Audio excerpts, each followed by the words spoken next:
Diciembre de 1991. Cerca de Montreal, Quebec, la policía provincial investiga una serie de allanamientos extraños. Entraba en casas en las que no había nadie. Buscaba ropa interior, la colocaba sobre la cama y luego la apuñalaba. Era como si estuviese practicando para lo que quería hacer luego con un cuerpo de carne y hueso. Pronto el ritual se vuelve de lo más siniestro.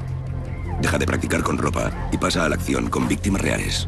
Se trataba de un carnicero que en vez de hacer matanzas con animales, las hacía con mujeres.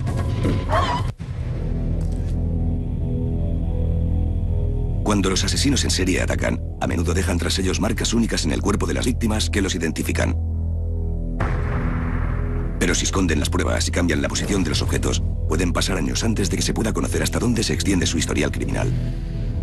En Quebec, un hombre conocido como el carnicero de humanos ocultó sus huellas y llevó a cabo sus fantasías sádicas antes de que una oleada final de asesinatos sanguinarios lo acabara delatando.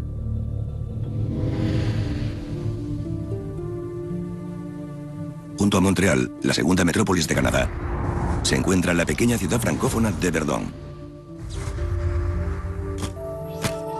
Verdun es una zona de clase trabajadora de Montreal.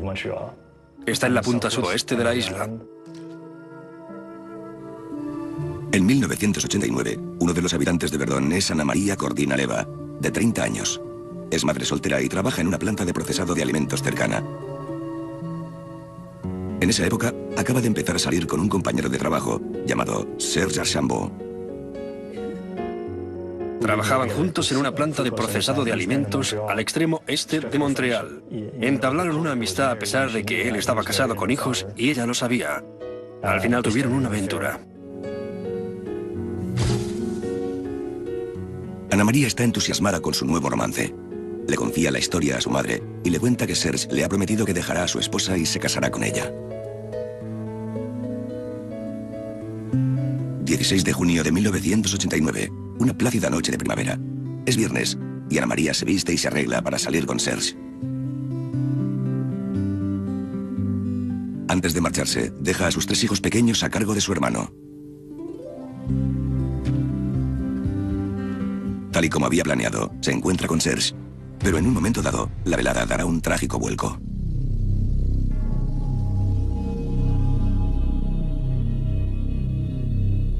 ...17 de junio. A la mañana siguiente, Ana María no va a recoger a sus hijos. No hay motivos para sospechar nada malo, por lo que su hermano da por hecho que simplemente quiere pasar más tiempo con su nuevo novio. Pero a medida que pasan las horas, la preocupación va en aumento. Los padres de Ana María pronto descubren la ausencia de su hija. Finalmente llaman a la policía. Más de 2 días después de que su familia la viera por última vez, Ana María Cordina Leva pasa a formar parte de las listas de desaparecidos. Sus padres le explicaron a la policía que la noche de su desaparición les había dicho que tenía una cita con un compañero de trabajo, Serge Archambault. Eso era lo único que sabían. La policía se presenta en la planta de procesado de alimentos donde trabaja Ana María. Una de las primeras cosas que había que hacer era hablar con sus compañeros para preguntarles cuándo la habían visto por última vez y ese tipo de cosas. Pero no conseguimos ninguna respuesta, no supieron darnos más información. Cuando la policía habla directamente con Serge, este admite tener una relación con ella, pero niega estar al tanto de su desaparición. Le hicieron algunas preguntas y él respondió nada más. Dijo que habían salido juntos, pero que cuando se despidió de ella estaba bien y que no sabía qué podía haberle pasado. Sus palabras convencieron a la policía de que cuando se separaron, ella aún estaba bien. Ana María Cordina Leva, de 30 años, parece haberse desvanecido sin dejar rastro. Sus 3 hijos pequeños quedan a cargo de su familia. Hicieron todo lo que pudieron en la investigación, pero no consiguieron encontrar absolutamente ninguna pista que les permitiera seguir adelante. No tenían ni idea de si había huido, si alguien la había secuestrado, y si había marchado con ella o si la habían matado. En ese momento ni siquiera había abierto una investigación por asesinato, ya que no había ningún cadáver. Simplemente una persona había desaparecido sin dejar rastro, por lo que la investigación no iba a ningún lado. Las semanas se convierten en meses y la esperanza de encontrar a la desaparecida se desvanece. Si ha sido asesinada, la policía necesitará una nueva pista para resolver el caso. Dicha pista terminará por aparecer. Pero antes de que eso ocurra, una serie de crímenes atroces asolará la provincia. Otoño de 1991. Han pasado más de 2 años desde que Ana María fue vista por última vez. Una oleada de misteriosos allanamientos sacude a los habitantes de la zona de los Montes Laurentinos, cerca de la ciudad donde desapareció Ana María. Los propietarios de las viviendas regresan a sus hogares y encuentran el inquietante panorama. Un sospechoso ha saqueado sus dormitorios y ha dispuesto una serie de prendas de mujer creando la forma de un cuerpo humano. Son maniquís rudimentarios que el allanador ha apuñalado.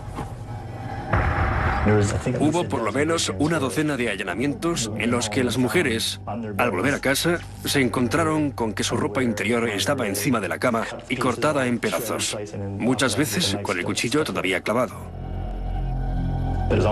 Parecía como si alguien estuviese practicando o preparándose para hacer lo mismo con un cuerpo de carne y hueso, como si lo hubiese hecho para desahogarse de su necesidad de apuñalar a mujeres de verdad. La policía provincial investiga los allanamientos. En uno de los lugares, los agentes descubren un rastro de semen del intruso, lo cual refuerza las sospechas de que existe una motivación sádico-sexual.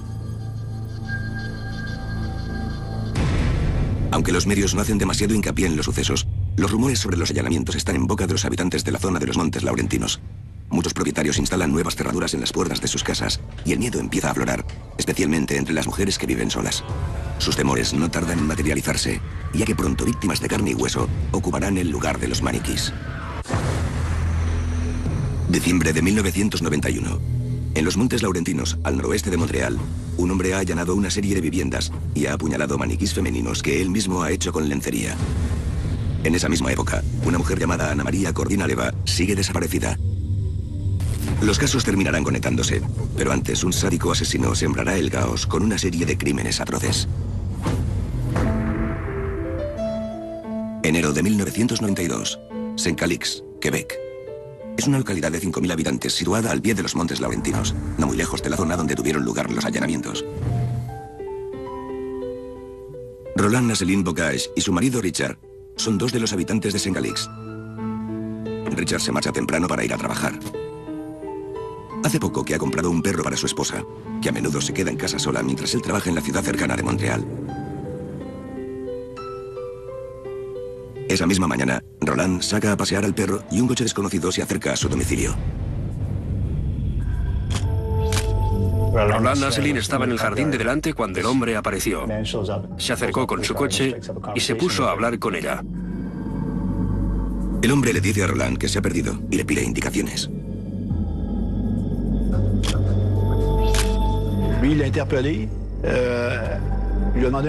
La llamó y le pidió un vaso de agua. Ella lo hizo pasar a su casa y una vez dentro, fue a llevarle el vaso de agua a la entrada.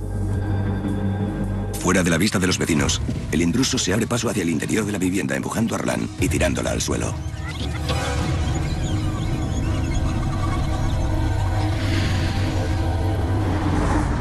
Cinco y media de la tarde. Richard, el marido de Roland, vuelve a casa al anochecer. Al acercarse se percata de que la casa está a oscuras, a excepción de la luz tenue y parpadeante que emite el televisor. Siente que algo no va bien. Al entrar en casa, encuentra a su esposa Roland boca abajo sobre un charco de sangre. Está muerta. Richard se abalanza sobre el teléfono para pedir ayuda.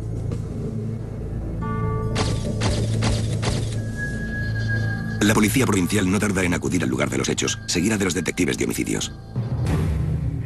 El suceso también llega a oídos de la prensa de Montreal. En esa época teníamos un departamento de asuntos policiales en el que siempre había alguien trabajando, las 24 horas del día.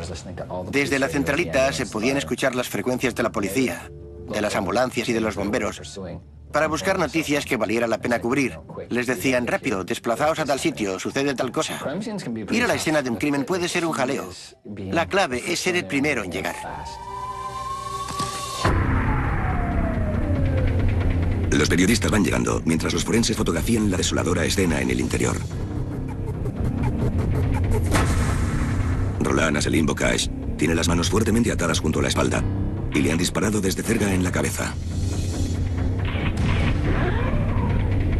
En el depósito de cadáveres se descubren detalles más escabrosos. El cadáver de Roland ha sido mutilado en el área genital y en el pecho con un cuchillo, probablemente después de que le dispararan. Hallan trozos del seno de la víctima en el interior de su boca. La brutalidad del asesinato estremece incluso a los investigadores más veteranos. Al parecer la abrieron en canal. No solo la habían apuñalado o acuchillado, le habían rajado el torso de arriba a abajo, después de dispararle. Era como la profanación de un cadáver.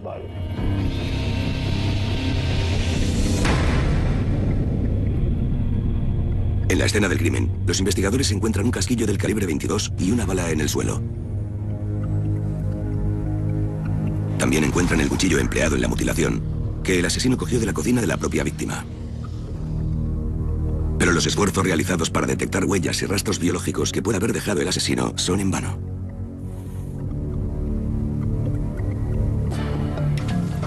Durante los días siguientes, la policía interroga a vecinos, amigos y habitantes del pueblo.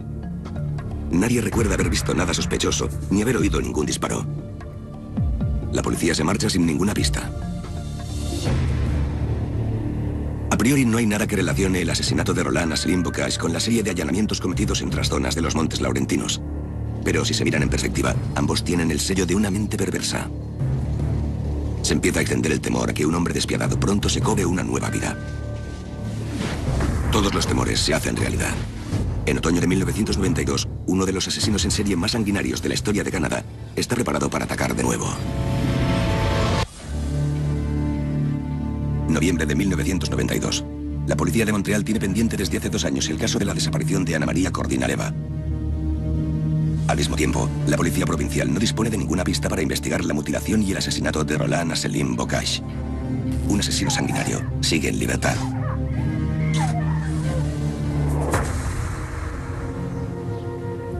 ...25 de noviembre de 1996... De Montagne, Quebec, una pequeña ciudad de menos de 20.000 habitantes situada al oeste de Montreal. Se podría decir que De Montagne es una localidad de clase media y es una zona residencial muy tranquila. No es el tipo de sitio en el que se podría esperar que ocurriera algo violento o macabro. Chantal Brière, de 24 años, es una de los habitantes de De Montagne. Vive con su marido, Raymond Latour, y su hijo de 6 años, Jonathan.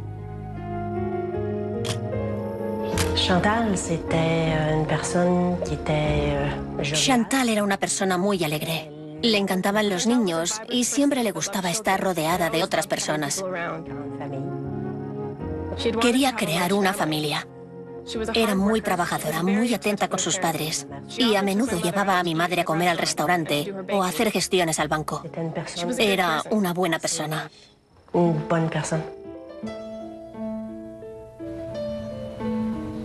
En esa época, Chantal y Raymond quieren vender la casa. Muchos posibles compradores se acercan para examinar la vivienda. La querían vender sin contratar a un agente inmobiliario.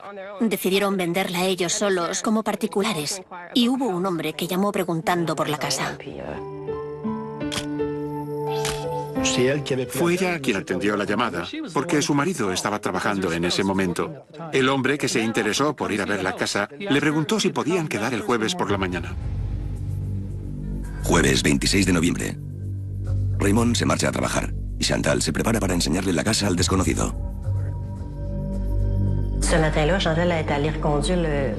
Esa mañana, Chantal llevó a su hijo a casa de mi madre para que lo cuidara mientras estaba ocupada. No le dio ningún detalle. Solo le dijo que había quedado con alguien para enseñarle la casa. Luego Chantal volvió a casa para esperar al hombre.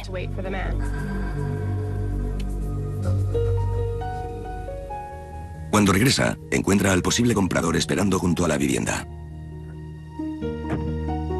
Le dijo que era el hombre que estaba interesado en comprar la casa.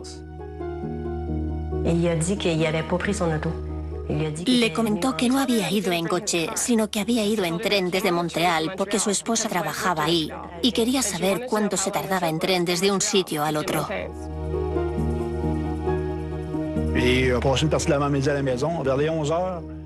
Pasó al recibidor, eran las 11 en punto. Luego le dijo que quería ir a buscar su cámara Polaroid para sacar algunas fotos. El hombre volvió a entrar con la cámara sobre las 12:15. Estaban hablando sobre la casa cuando su marido llamó para ver si el posible comprador había aparecido. Le dijo que sí, que estaba allí mismo y que quería preguntarle algo.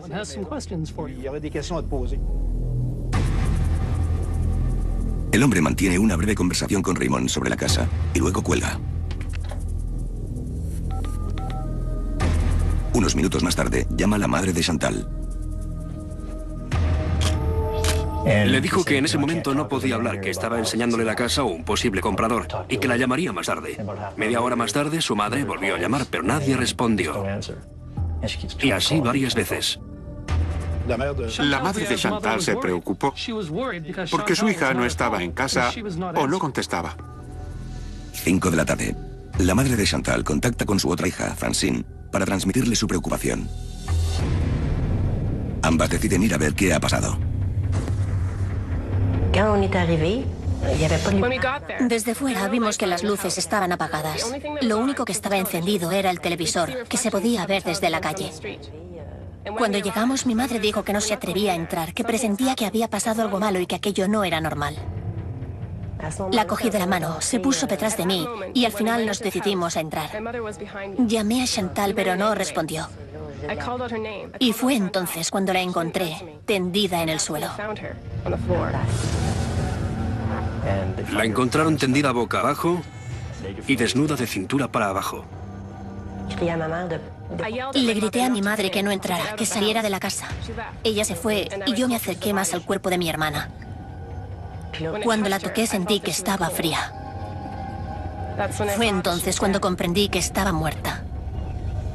Me dirigí al teléfono y llamé a la policía. Informan a 2 cuerpos de policía distintos sobre lo que al parecer ha sido otro despiadado homicidio. Llamaron a la policía local de Deux Montagnes, pero por el tipo de caso del que se trataba, decidieron contactar con la Policía Nacional de Quebec, por lo que enviamos a nuestra unidad.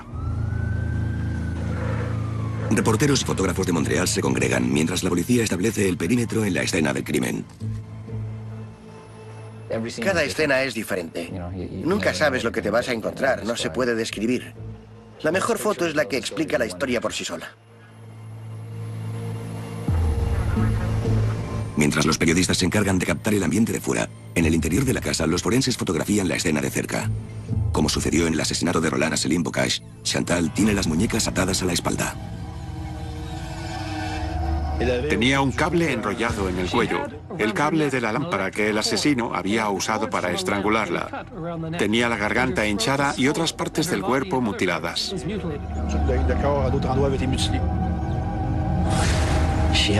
Tenía un sujetador enrollado en el cuello a modo de mordaza para ahogarla. Cuando lo retiraron, vieron que tenía un calcetín en la garganta. No se lo habían metido antes de estrangularla, o mientras lo hacían, sino que se lo habían insertado cuando ya estaba muerta. La policía pasó a contar con un patrón de comportamiento en el que las mujeres no solo eran asesinadas, sino también mutiladas.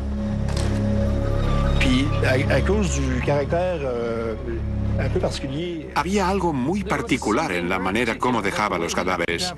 Y Chantal Brière también mostraba un poco de esa firma personal. Poco después informan de la tragedia al marido de Chantal, Raymond. Llora la muerte de su esposa junto a sus familiares, que siguen conmocionados por la noticia. Es difícil de explicar. Me puse muy triste. Mi madre no podía ni hablar.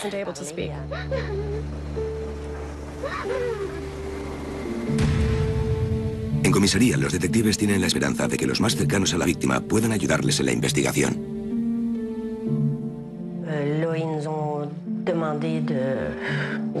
Cuando llegamos, nos pidieron que hiciéramos una declaración y explicáramos qué había ocurrido y qué había visto yo. Al principio, esa misma noche, sospecharon de Raymond, el marido de Chantal. Lo consideraron sospechoso durante algunos momentos, aunque yo estaba segura de que no había sido él. Era un hombre encantador, ambos lo eran.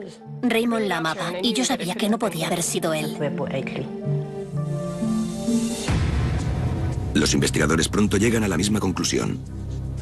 Raymond ha estado en el trabajo durante todo el tiempo, por lo que su coartada es sólida. En su lugar, deciden centrar sus sospechas en el misterioso desconocido que había visitado la casa ese mismo día. Hablamos con Raymond Latour, principalmente para que nos proporcionara más información acerca de las idas y venidas de Chantal Brière. Y pronto nos habló sobre el hombre que estaba interesado en comprar la casa. Nos dijo que a las 12:15 había llamado del trabajo para ver si había aparecido y que había hablado con él por teléfono. Pero Raymond no sabe gran cosa del hombre a quien la policía considera el principal sospechoso de al menos un asesinato, pero posiblemente más. La noticia del crimen se propaga rápidamente y conmociona a la ciudad dormitorio a las afueras de Montreal. El miedo va en aumento, ya que al parecer el crimen podría ser obra del mismo hombre que mató a Roland Asselin Bocage ese mismo año, así como de la serie de misteriosos allanamientos anteriores a los asesinatos. Mientras tanto, en la escena del crimen, los investigadores se vuelcan en una corazonada. Un detective cree que el asesino puede haber robado algunos objetos de la escena del crimen. Pronto corroboran esa teoría. Junto con otros objetos de la casa, la tarjeta bancaria de Chantal ha desaparecido. Si lo que trata es de ocultar su rastro, el asesino en serie está a punto de cometer un error fatal.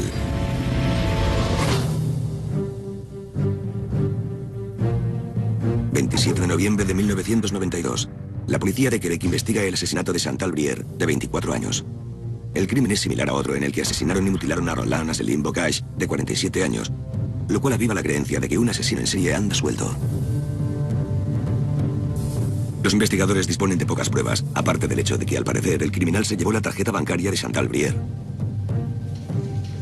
Siguiendo esta pista, la policía contacta con el banco de Chantal para comprobar la actividad reciente de su cuenta. Descubren algo sorprendente. Alguien usó la tarjeta de Chantal el día anterior a las 12:58, poco después de que su muerte tuviese lugar.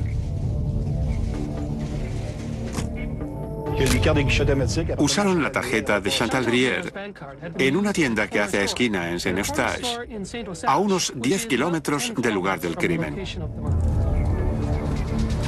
Si en el lugar de la transacción hay una cámara de seguridad, la policía podrá verle la cara al asesino.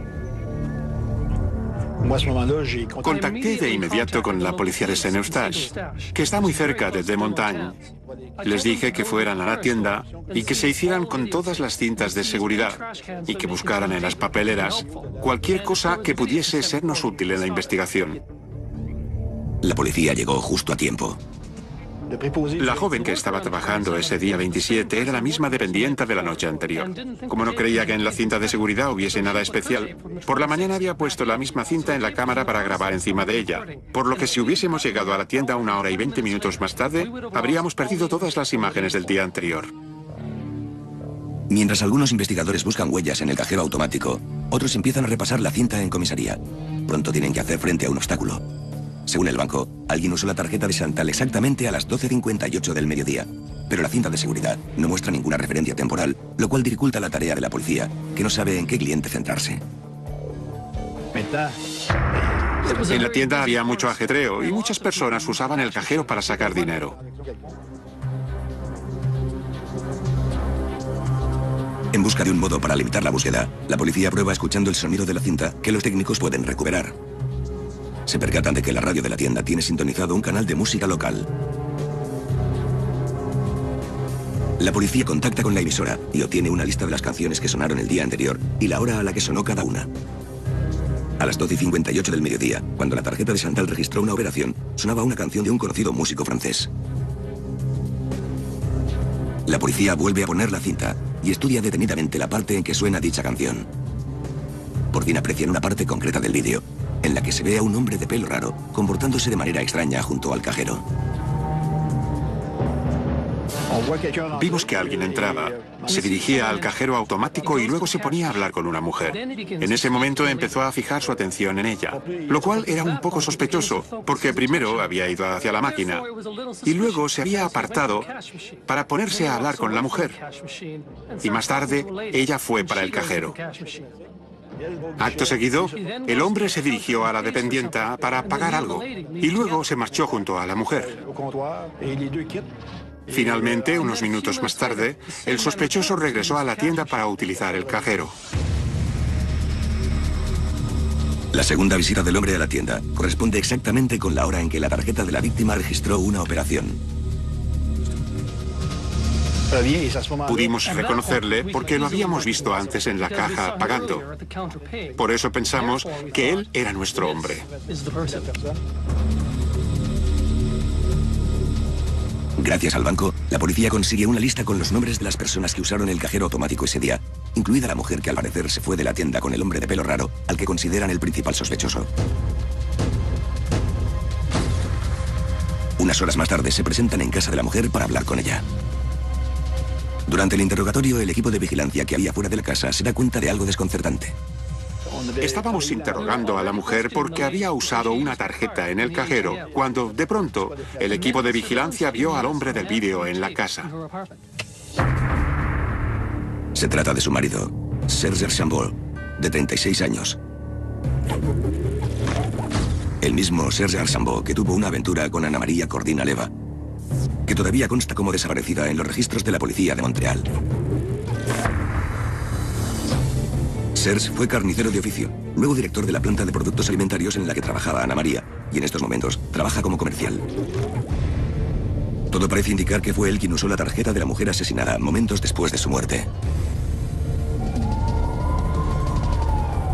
Esa noche, la policía está convencida de haber dado con el autor del crimen y detiene a Serge Archambault en su casa de la localidad de Saint-Eustache. La noticia causa estupefacción entre vecinos y amigos, cuya imagen de Serge es la de un buen padre de familia.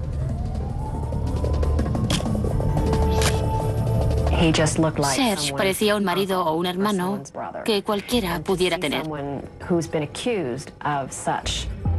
Cuando te dicen que han acusado a alguien de unos crímenes tan horribles, no piensas que se pueda tratar de una persona como la que vive en el piso de al lado.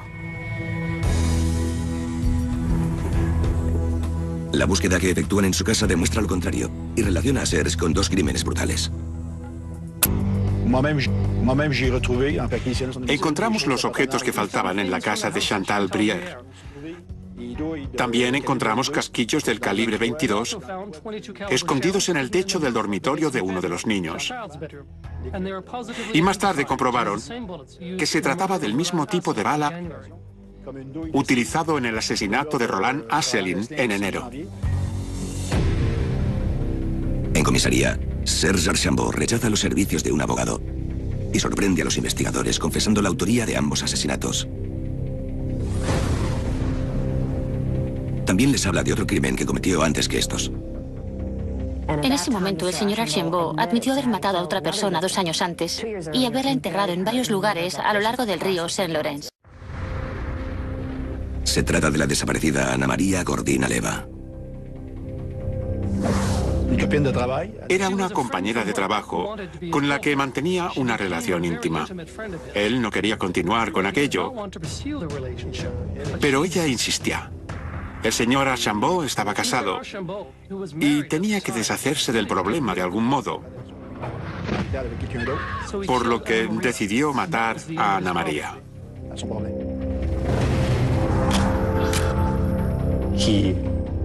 La asesinó, la decapitó, cortó el cadáver en pedazos y lo enterró bien lejos. Serge acompaña a la policía a la zona boscosa donde enterró los restos del cadáver descuartizado de Ana María.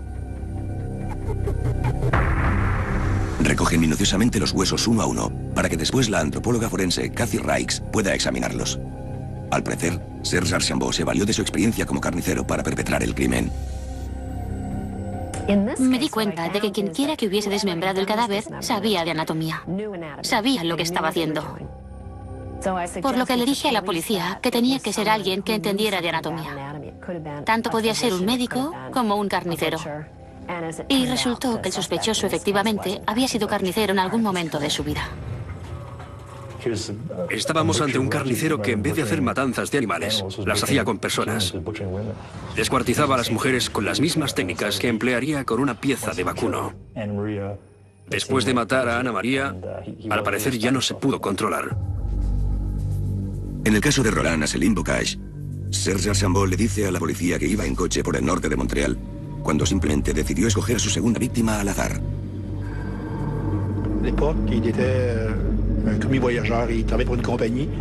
En esa época trabajaba de comercial. Tenía un horario muy flexible. Podía hacer lo que quisiera y al ritmo que quisiera. Y estaba acostumbrado a viajar por la zona. Creo que le apetecía matar aquel día. Y cuando llegó al lugar donde cometió el asesinato, debió de ver a la mujer que se disponía a sacar el perro a pasear. Serge tampoco conocía a Chantal Brière, su víctima final. Pero al contrario que en sus ataques anteriores, Serge Archambault decidió aprovechar para robar y le pidió a Chantal la contraseña de la tarjeta antes de estrangularla y mutilarla.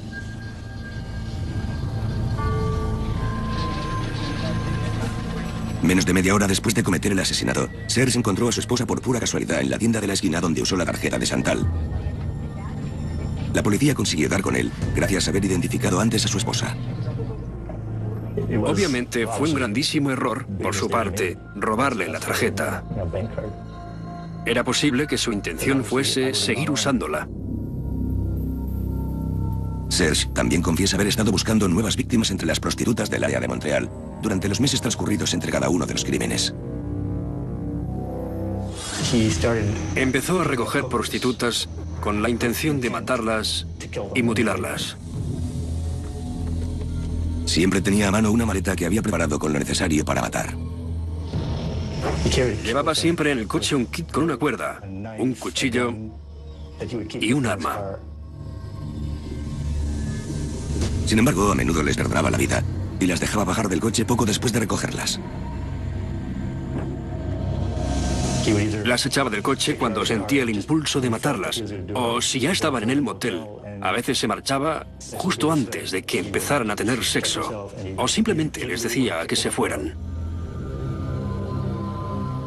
Pero a pesar de sus numerosas confesiones, Serge nunca admite ser el responsable de los allanamientos en los que se encontraron prendas de ropa hechas trizas sobre las camas de los propietarios, maniquíes mutilados de manera parecida a las víctimas de carne y hueso.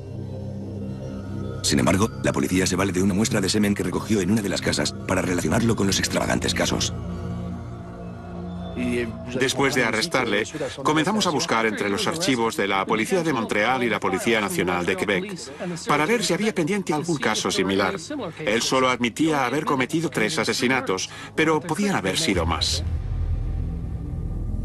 Mientras tanto, la noticia de que un asesino en serie se encuentra en prisión preventiva tranquiliza y consuela a los familiares de las víctimas.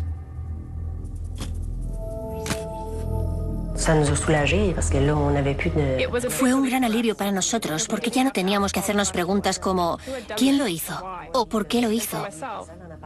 Y también fue un respiro para mí porque vivía sola. Recién apodado el carnicero de humanos, Serge Archambault se somete a una evaluación psiquiátrica. Había que determinar si Serge estaba en su sano juicio y si podíamos poner una fecha para que compareciera ante un tribunal. Serge se enfrentará a un juez y a un jurado por 3 cargos de asesinato en primer grado. Pero sus problemas mentales harán que su abogado defensor presione para intentar conseguir una pena mucho más reducida. Si prospera, podrán imponerle una condena relativamente menor, a pesar de ser el responsable de algunos de los crímenes más espeluznantes de todo Canadá. Diciembre de 1992. Serge Archambault, de 36 años, está acusado de 3 asesinatos en primer grado. Una brutal matanza que ha conmovido a los habitantes de todo Quebec.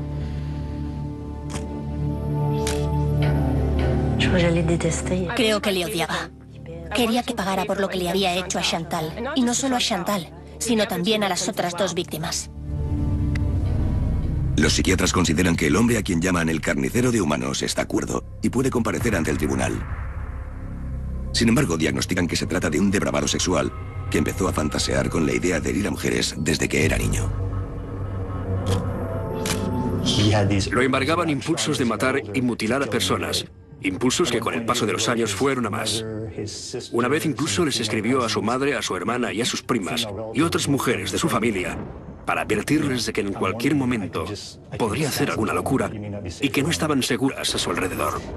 Estaba obsesionado. Sus impulsos fueron creciendo poco a poco, hasta que finalmente Serge estalló en una oleada de brutales asesinatos que se cobraron la vida de Ana María Cordina Leva, Roland Asselin Bocage y Chantal Brière. En noviembre de 1993, uno de los asesinos en serie más peligrosos de Canadá comparece al fin ante la justicia. Aunque ha confesado haber cometido los crímenes, el tribunal será quien decidirá si lo condenan por asesinato en primer grado o por un cargo menor. Tanto los medios de habla inglesa como los francófonos seguían el caso de cerca, ya fuera por televisión, por radio o en los periódicos, porque algo tan macabro no ocurre todos los días. Tenía todos los elementos. Parecía más una historia de ficción que de la vida real. La acusación presentó a una serie de testigos, entre los que había psiquiatras, agentes de policía y familiares, que explicaron con detalle sus horribles descubrimientos. Hubo más de 50 testigos. Oír todo lo que les había hecho a esas mujeres a las que habían mutilado sin ninguna compasión, la verdad es que ponía la piel de gallina. Incluso el juez mostraba repulsión ante semejantes atrocidades y se estremecía con las palabras de algunos de los testimonios. Y eso que normalmente los jueces intentan mostrarse objetivos. Para los familiares, se trata de la primera vez que se encuentran cara a cara con el hombre que les quitó la vida a sus seres queridos. Se podía sentir la tristeza, la cólera y el vacío que sentían en su interior. ¿Cómo podía ese tipo haber hecho algo así y estar tan tranquilo allí sentado? Lo peor que le podía pasar era que lo condenaran a pasar el resto de sus días entre rejas. No existen palabras que puedan describir con precisión lo que era este individuo y la gravedad de lo que había hecho. Está claro que era un sádico. Estuve allí todo el rato, todos los días. Y la verdad es que no puedo describirlo con palabras. Fue muy intenso. No deseaba la muerte de aquel tipo, pero quería que lo metieran en la cárcel. En su defensa, el abogado de Serge Archambault alega que su cliente no es culpable de asesinato en primer grado con premeditación y afirma que Serge es víctima de impulsos violentos que no puede controlar.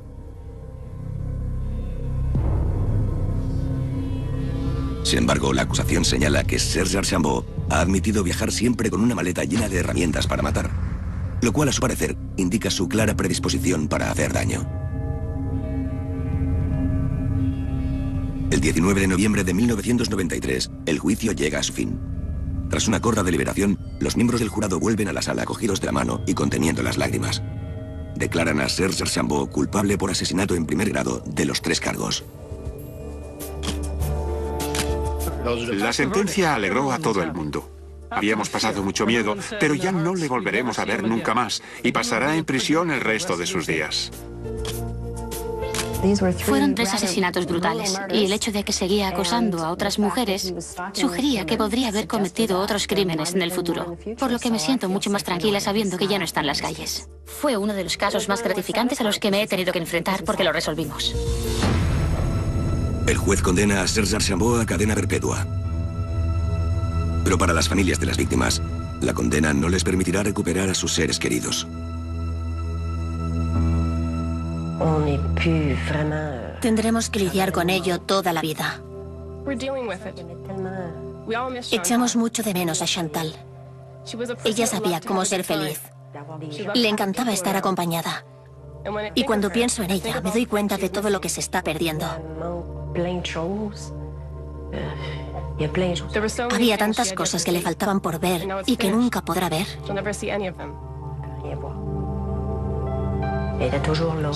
Es difícil aceptar que se ha ido para siempre. A día de hoy, el carnicero de humanos sigue encerrado en una prisión federal. Aunque podrá optar a la libertad condicional dentro de 25 años, sus crímenes fueron tan atroces que parece poco probable que vuelva a ocupar un lugar entre la población. Serge era un verdadero peligro para la sociedad, en todos los ámbitos.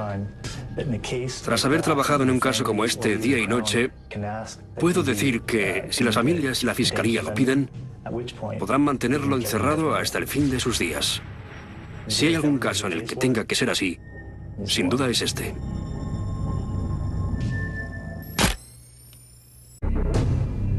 Más de 2 días después de que su familia la viera por última vez, Ana María Kordina-Leva pasa a formar parte de las listas de desaparecidos. Sus padres le explicaron a la policía que la noche de su desaparición les había dicho que tenía una cita con un compañero de trabajo, Serge Archambault. Eso era lo único que sabían. La policía se presenta en la planta de procesado de alimentos donde trabaja Ana María. Una de las primeras cosas que había que hacer era hablar con sus compañeros para preguntarles cuándo la habían visto por última vez y ese tipo de cosas. Pero no conseguimos ninguna respuesta, no supieron darnos más información. Cuando la policía habla directamente con Serge, este admite tener una relación con ella, pero niega estar al tanto de su desaparición. Le hicieron algunas preguntas y él respondió nada más. Dijo que habían salido juntos, pero que cuando se despidió de ella estaba bien y que no sabía qué podía haberle pasado. Sus palabras convencieron a la policía de que cuando se separaron, ella aún estaba bien. Ana María Kordina-Leva, de 30 años, parece haberse desvanecido sin dejar rastro. Sus 3 hijos pequeños quedan a cargo de su familia. Hicieron todo lo que pudieron en la investigación, pero no consiguieron encontrar absolutamente ninguna pista que les permitiera seguir adelante. No tenían ni idea de si había huido, si alguien la había secuestrado, y si había marchado con ella o si la habían matado. En ese momento ni siquiera había abierto una investigación por asesinato, ya que no había ni... Diciembre de 1991. Cerca de Montreal, Quebec, la policía provincial investiga una serie de allanamientos extraños. Entraba en casas en las que no hubiera nadie. Buscaba ropa interior, la colocaba sobre la cama y luego la apuñalaba. Era como si estuviese practicando para lo que quería hacer luego con un cuerpo de carne y hueso. Pronto el ritual se vuelve de lo más siniestro. Deja de practicar con ropa y pasa a la acción con víctimas reales. Se trataba de un carnicero que en vez de hacer matanzas con animales, las hacía con mujeres. Cuando los asesinos en serie atacan, a menudo dejan tras ellos marcas únicas en el cuerpo de las víctimas que los identifican. Pero si esconden las pruebas y cambian la posición de los objetos, pueden pasar años antes de que se pueda conocer hasta dónde se extiende su historial criminal. En Quebec, un hombre conocido como el carnicero de humanos ocultó sus huellas y llevó a cabo sus fantasías sádicas antes de que una oleada final de asesinatos sanguinarios lo acabara delatando.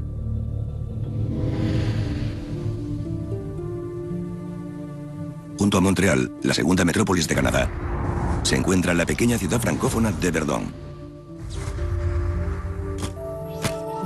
Verdun es una zona de clase trabajadora de Montreal. Está en la punta sudoeste de la isla. En 1989, uno de los habitantes de Verdun es Ana María Kordina-Leva, de 30 años. Es madre soltera y trabaja en una planta de procesantes. Descubren un rastro de semen del intruso, lo cual refuerza las sospechas de que existe una motivación sádico-sexual. Aunque los medios no hacen demasiado hincapié en los sucesos, los rumores sobre los allanamientos están en boca de los habitantes de la zona de los Montes Laurentinos. Muchos propietarios instalan nuevas cerraduras en las puertas de sus casas y el miedo empieza a aflorar, especialmente entre las mujeres que viven solas. Sus temores no tardan en materializarse, ya que pronto víctimas de carne y hueso ocuparán el lugar de los maniquís. Diciembre de 1991. En los Montes Laurentinos, al noroeste de Montreal, un hombre ha allanado una serie de viviendas y ha apuñalado maniquís femeninos que él mismo ha hecho con lencería. En esa misma época, una mujer llamada Ana María Kordina-Leva sigue desaparecida. Los casos terminarán conectándose, pero antes un sádico asesino sembrará el caos con una serie de crímenes atroces. Enero de 1992. Saint-Calix, Quebec. Es una localidad de 5.000 habitantes situada al pie de los Montes Laurentinos, no muy lejos de la zona donde tuvieron lugar los allanamientos. Roland Nasselin Bocage y su marido Richard son 2 de los habitantes de Saint-Calix. Richard se marcha temprano para ir a trabajar. Hace poco que ha comprado un perro para su esposa, que a menudo se queda en casa sola mientras él trabaja en la ciudad cercana de Montreal. Esa misma mañana, Roland saca a pasear al perro y un coche desconocido se acerca a su domicilio. Roland, un cadáver. Simplemente una persona había desaparecido sin dejar rastro, por lo que la investigación no iba a ningún lado. Las semanas se convierten en meses y la esperanza de encontrar a la desaparecida se desvanece. Si ha sido asesinada, la policía necesitará una nueva pista para resolver el caso. Dicha pista terminará por aparecer, pero antes de que eso ocurra, una serie de crímenes atroces asolará la provincia. Otoño de 1991. Han pasado más de 2 años desde que Ana María fue vista por última vez. Una oleada de misteriosos allanamientos sacude a los habitantes de la zona de los Montes Laurentinos, cerca de la ciudad donde desapareció Ana María. Los propietarios de las viviendas regresan a sus hogares y encuentran el inquietante panorama. Un sospechoso ha saqueado sus dormitorios y ha dispuesto una serie de prendas de mujer creando la forma de un cuerpo humano. Son maniquíes rudimentarios que el allanador ha apuñalado. Hubo por lo menos una docena de allanamientos en los que las mujeres, al volver a casa, se encontraron con que su ropa interior estaba encima de la cama y cortada en pedazos, muchas veces con el cuchillo todavía clavado. Parecía como si alguien estuviese practicando o preparándose para hacer lo mismo con un cuerpo de carne y hueso, como si lo hubiese hecho para desahogarse de su necesidad de apuñalar a mujeres de verdad. La policía provincial investiga los allanamientos. En uno de los lugares, los agentes de alimentos cercana. En esa época, acaba de empezar a salir con un compañero de trabajo llamado Serge Archambault. Trabajaban juntos en una planta de procesado de alimentos al extremo este de Montreal. Entablaron una amistad a pesar de que él estaba casado con hijos y ella lo sabía. Al final tuvieron una aventura. Ana María está entusiasmada con su nuevo romance. Le confía la historia a su madre y le cuenta que Serge le ha prometido que dejará a su esposa y se casará con ella. 16 de junio de 1989, una plácida noche de primavera. Es viernes y Ana María se viste y se arregla para salir con Serge. Antes de marcharse, deja a sus 3 hijos pequeños a cargo de su hermano. Tal y como había planeado, se encuentra con Serge, pero en un momento dado, la velada dará un trágico vuelco.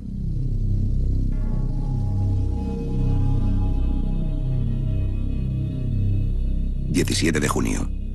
A la mañana siguiente, Ana María no va a recoger a sus hijos. No hay motivos para sospechar nada malo, por lo que su hermano da por hecho que simplemente quiere pasar más tiempo con su nuevo novio. Pero a medida que pasan las horas, la preocupación va en aumento. Los padres de Ana María pronto descubren la ausencia de su hija. Finalmente llaman a la policía.